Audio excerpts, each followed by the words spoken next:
Hey everyone, had a nice question about shadow integration and how it fits with a conversation about reality and about the self.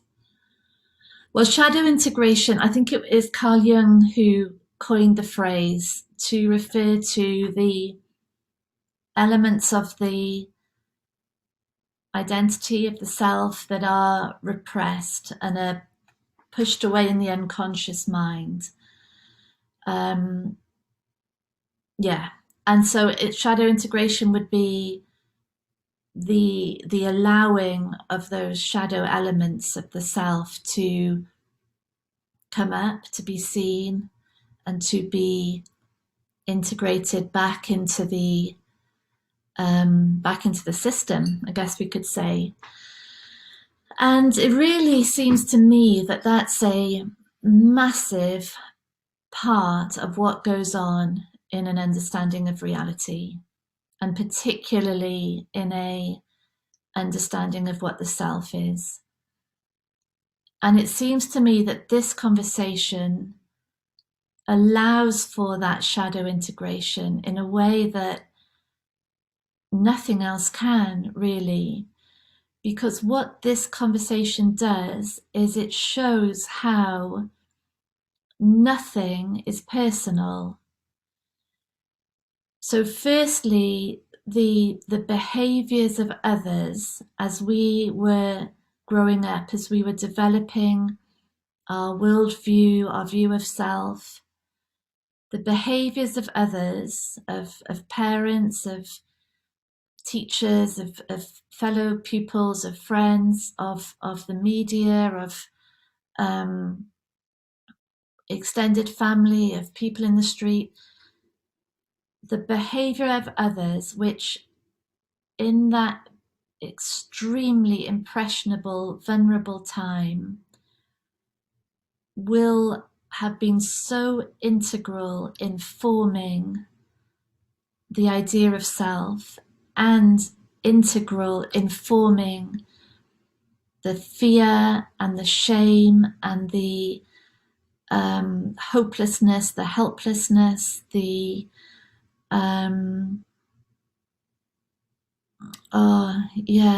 the wounds really, and yeah, and for some of us, so much more than others, of course. Um, yeah, and what this allows for, firstly, this conversation is the recognition that other people's behavior is driven by their own conditioning. And the more confused the behavior, the more violent, the more disrespectful, the more abusive, the more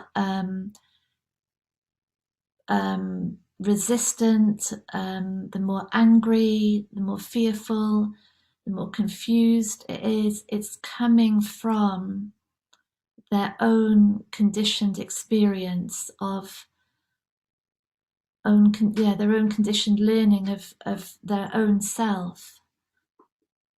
There's nothing in there that is personal to us, no matter how much it looked like it. It's coming 100% from a learned system, a program set in place when they were young, and there has not been, or there hadn't been through their lives, the capacity for greater realization, for greater understanding that would have undone that conditioning, that it just wasn't there, which is why that behavior was as it was. So that's the first thing, and that's enormous.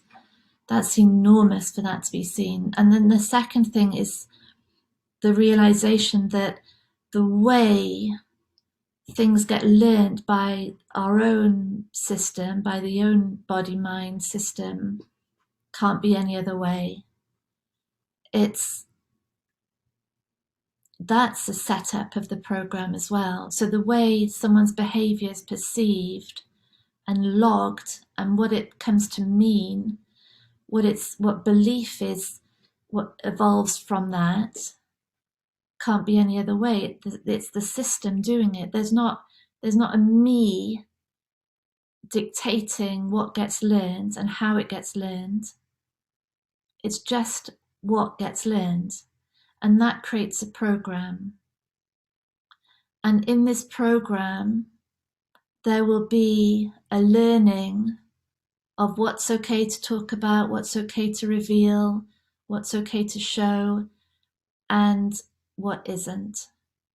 And the what isn't is everything that is pushed down, that is too raw, too shameful, too painful, too enormous, too vulnerable making to be allowed into consciousness. So it gets pushed down. And it's pushed down, it's not visible, yet it runs the show, doesn't it? It's running the show, it's running the program. The conscious is nothing, really. The unconscious is everything. It's the unseen navigator, motor, engine, everything driving the behavior, driving the words, driving the reactions. But it can't be seen. It can't be allowed in. It's too much for the mind to allow. And what this conversation does, and it seems to me it can do this in the most exquisitely loving, gentle, honoring way, is to allow or to create a space in which behavior, our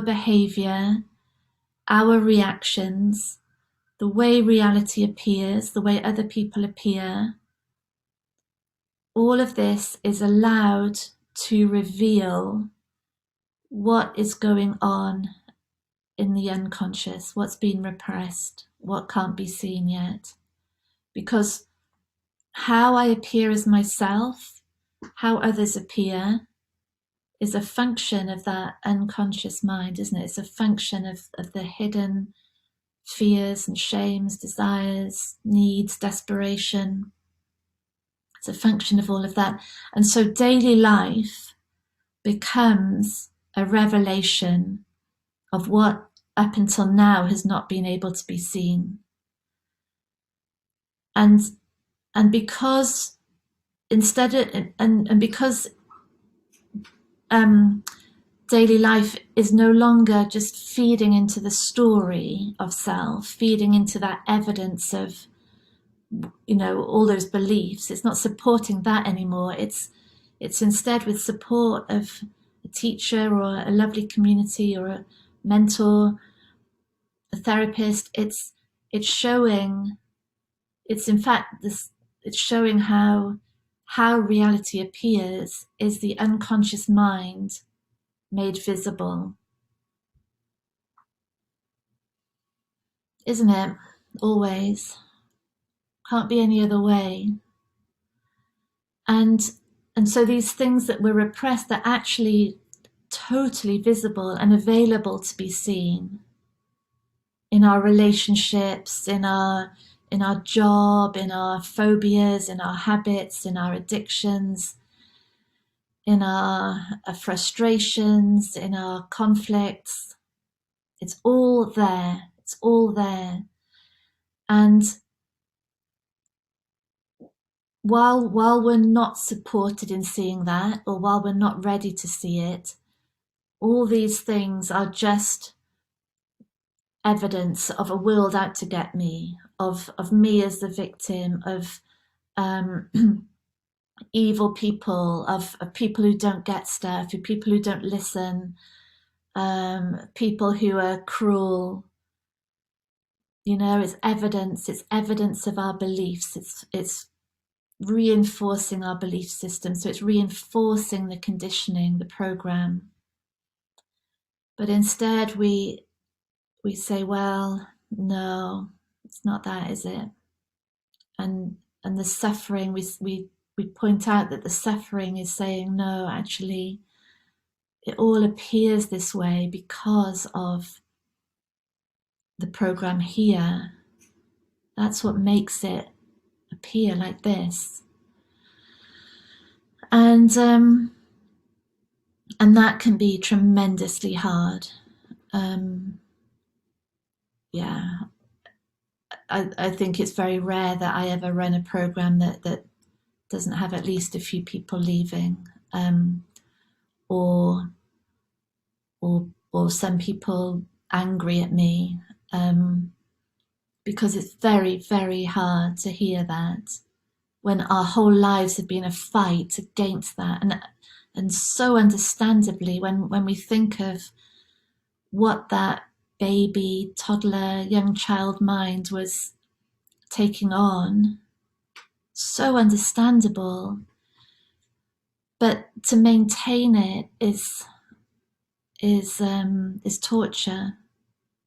And we're looking all the time for the freedom, for the love, for the peacefulness, by trying to work in this reality, not knowing that the reality is only a mirage. So this invitation to witness and to see how the whole appearance of reality, the whole experience of life, is a play out of that programming, that self-identity that was so that learned such lack, that learned such vulnerability. That is the undoing of the conditioning. That's where the program stops. That's where this pain and confusion that might have gone on for hundreds of years, thousands of years of handed down confusion, handed down belief in lack, violence, abuse, unbroken chain of it. But now this conversation, this look at what's real, is an invitation for that to end. And that's where everything that is repressed, the shadow, and it's a shadow, far-reaching shadow, isn't it? It's inherited, that shadow. It's where it can be acknowledged as, yeah, this is it. This is how the shadow looks in this relationship, in that job, in that pattern, in that habit. This is the shadow. And it can be really seen for what it is, which is such an innocently learned belief system, an innocently learned, totally false idea of what we are. It can be seen, and it can be really honored and understood, and that young child, which is the shadow really, that is always being brought into every situation, can really be recognized and acknowledged, maybe for the first time ever, for what they were so innocently trying to assimilate and learn and do and get things right and find the way with such intelligence, such courage, such endeavor, isn't it? So this is the shadow being honored for what it was. It's not easy, but it's where freedom is. Yeah. Yeah. All right. Thank you. So much love. Bye.